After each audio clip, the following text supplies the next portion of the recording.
কিয়ামতের দিন হিসাব নিকাশ থেকে ফারেক হওয়ার আগ পর্যন্ত তিন ব্যক্তি আল্লাহ তাআলার মেশকের টিলার উপর অবস্থান করতে থাকবে। সুবহানাল্লাহ। এক, যে ব্যক্তি আল্লাহ তাআলার সন্তুষ্টির উদ্দেশ্যে ইমামতি করেন, নামাজ পড়ান। দুই, যে ব্যক্তি আল্লাহ তাআলার সন্তুষ্টির উদ্দেশ্যে কোরআন কারীম তিলাওয়াত করেন। তিন, যে ব্যক্তি আল্লাহ তাআলার সন্তুষ্টির উদ্দেশ্যে আযান দেন, মুয়াজ্জিন করেন।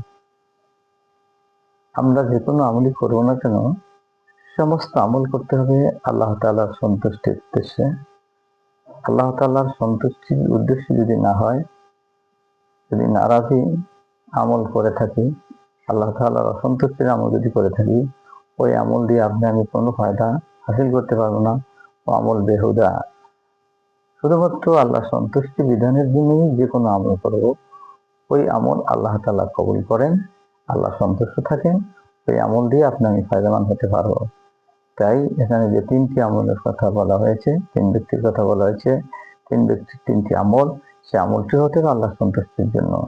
তাই আমরা যে কোনো আমলই করবো না কেন, আল্লাহ যাতে সন্তুষ্ট থাকেন সে আমল করার তৌফিক আল্লাহ আমাদেরকে দান করেন। আমিন।